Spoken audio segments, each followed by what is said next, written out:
Hello everyone. Today we're going to be talking about data.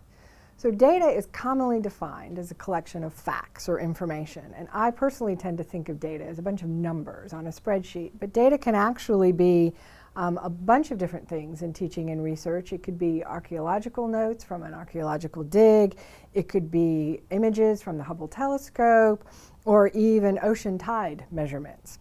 So under US copyright law, facts are not given copyright protection. Therefore, data, as a compilation of data or an arrangement of facts, are not protected.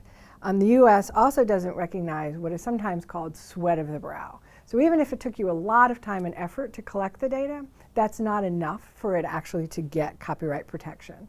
So one of the reasons that we are so certain about data is there was a Supreme Court case called Feist Publications, Inc. versus Rural Telephone Service from 1991. And in that case, the Feist Publications had extracted white pages listings from the Rural Telephone Directory. And as you can imagine, the Rural Telephone Directory objected to this extraction of their information. So in that case, the US Supreme Court found that it was originality and not effort that was the touchstone of copyright protection in directories and other works that are basically fact-based.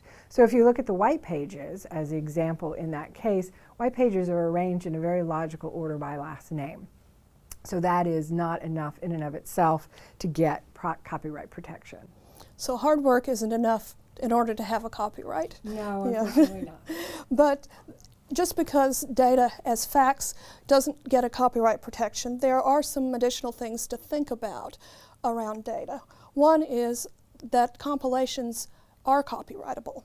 And the definition of a compilation, according to US copyright law, is a work formed by the collection of pre-existing materials or of data that are selected, coordinated, or arranged in such a way that the resulting work as a whole constitutes an original work of authorship. So the component pieces, not copyrightable, but perhaps when compiled, you have something that can be copyrighted.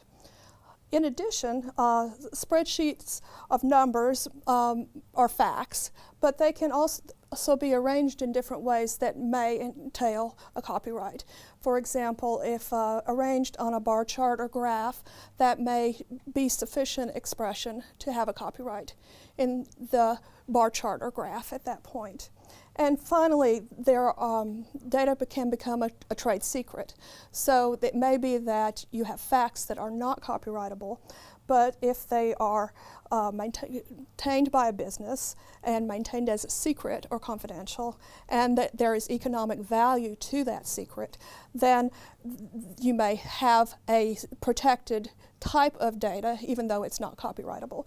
So for example, a client list, kind of like the phone book of phone numbers, names, might be not copyrightable, but might be maintained as a trade secret if it were very valuable and confidential for that business.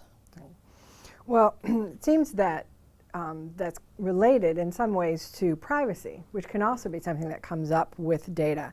So data may have personally identifiable information that may have privacy concerns. It may have health information, which may be protected under the HIPAA regulations, which is the Healthcare Insurance Portability and Accountability Act, or it may be that it involves human subjects, in which case it would need IRB or Institutional Review Board approval. So there are other things, as you say, in addition to trade secrets with privacy that might govern how data can be shared.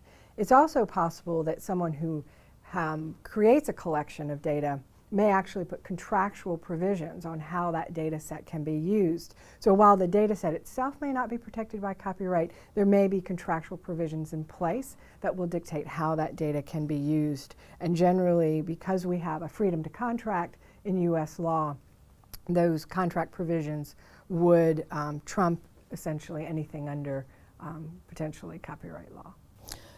And conversely, there are times when people want data to be open. Many advocates in the open access community are suggesting that people apply a Creative Commons Zero license to data, and that shows the world, including jurisdictions that may protect data as copyrightable, that you are waiving all the rights to the data and you are anxious for it to be used and reused by others, perhaps to replicate an experiment or in order that someone could do further research. So thank you for watching and listening.